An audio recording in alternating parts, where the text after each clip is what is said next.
and it has been over the last 4 or 5 years, we still are the 22nd city, number 22 in the United States with the highest HIV rate. And that's due to poverty, being in the South, lack of education, lack of appropriate health care. That's a lot of many reasons. Drug use.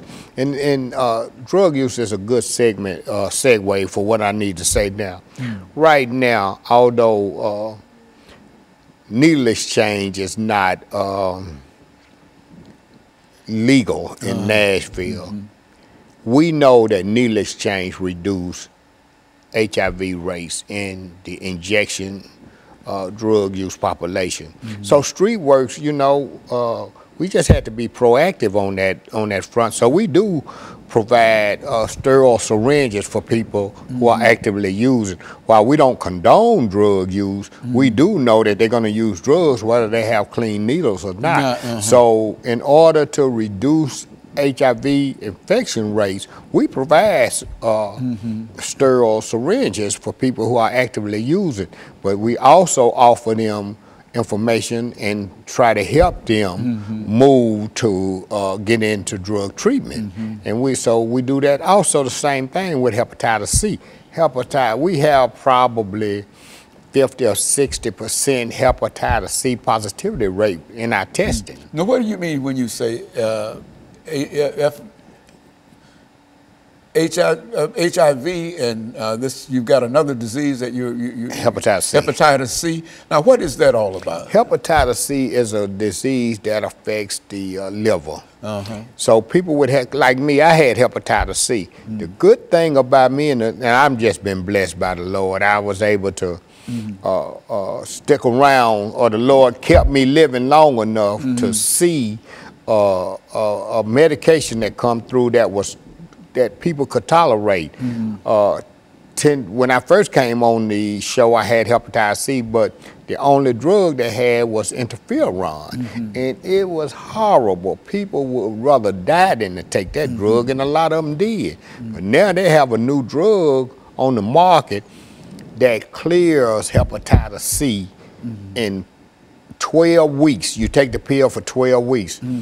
Granted, I'm still blessed because I'm a veteran, but the pill cost that 12-week supply of that drug cost $96,000.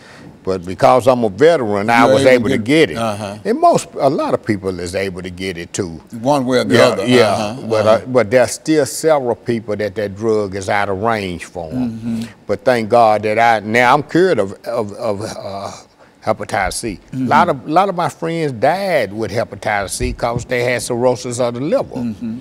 But also, the other thing is, and if we can get, and people talk to me about all the time, aren't you promoting drug use? And I say, look, no, we're not promoting drug use because we give away clean syringes. They're going to use drugs anyway. One way or the other. Whether they have to use a sterile syringe or whether they share a syringe with somebody else, they're going to shoot the dope. And my job is to keep them healthy long enough that I can get them the help that they need through drug treatment. And so that's why we do needle exchange. The other thing, and I was going to say, yeah, Nashville is the 22nd, number 22 in the country for HIV infection. We have approximately, I said, 21,000 people. The other thing was the reason we can see the end of AIDS is because they have a new intervention called PrEP, P-R-E-P, and that's pre-exposure prophylaxis. It's kind of like the morning after pill. So now people in high-risk situations, and it's particularly men who have sex with men, they can take a drug called Truvada, and it will prevent them from getting HIV. Now, don't get me wrong, I'm not saying, hey, go out and have unprotected sex, or you know. But what I am saying is that undetected viral load with PrEP. That's why we can see it now, because people with undetectable viral load, which I am a person living with HIV and have been since the 80s, my viral load is undetectable, so the chances of me transmitting HIV to a sexual partner is slim and none. And when I say slim and none, they done studies, and there's been no seroconversion among discordant couples. That means one positive, one negative couple with undetectable viral load. And it's strange that on my way here today to do this show, they was talking about organ donation of people who are HIV positive. This is how we know HIV, the end of AIDS is near, because now HIV positive person can donate an organ. They can, not only can they donate an organ, they are now receiving organ. Before they wouldn't even give the blood. I mean, not the blood, but they wouldn't even give a HIV positive person an organ, because they were like, oh, he got HIV, he gonna die anyway. Why would we give him an organ? So, man, this is really some exciting times in the HIV/AIDS world. Okay, and so what we're going to do, we're going to take this final commercial break, Brother Crowder. Okay. Crowder. And then we're going to, I know, Crowder. I know. And then we're going to come back and we're going to have our final segment. We'll be back with our audience following this very, very short commercial break.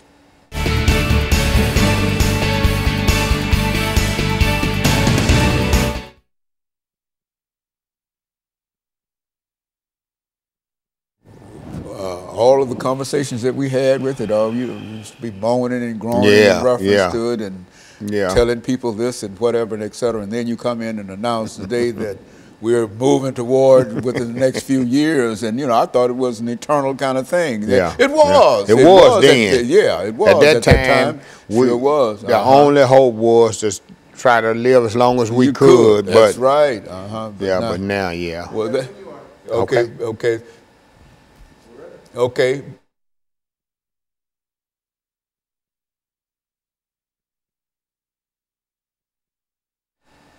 Thank you. Welcome back to the final segment of the show for today.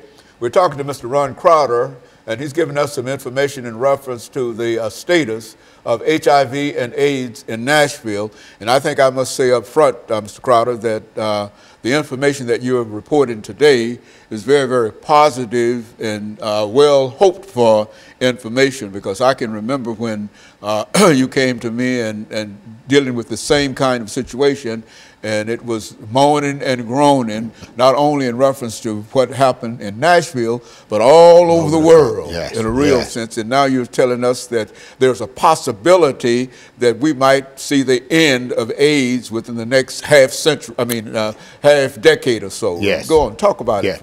Yeah, Dr. Haney, you're right. You're absolutely right. We're very optimistic that the end of AIDS will occur within the next 5 to 10 years. We're very optimistic. That's not to say that people still shouldn't take the same precautions as they have taken before. While the optimism is good, there is some things that I'm gonna tell you that's not so good. For example, HIV is still disproportionately affects people of color. People of color who get HIV seem to get sicker quicker, and they die sooner. Now, amongst men who have sex with men, the infection rate is at the roof. I mean, the CDC has given statistics that says 1 in 2, that's 50%, man, of men who have, particularly African American men. This is African American men. young African American men will get it. 1 in 2 will be infected with HIV. Now, Nashville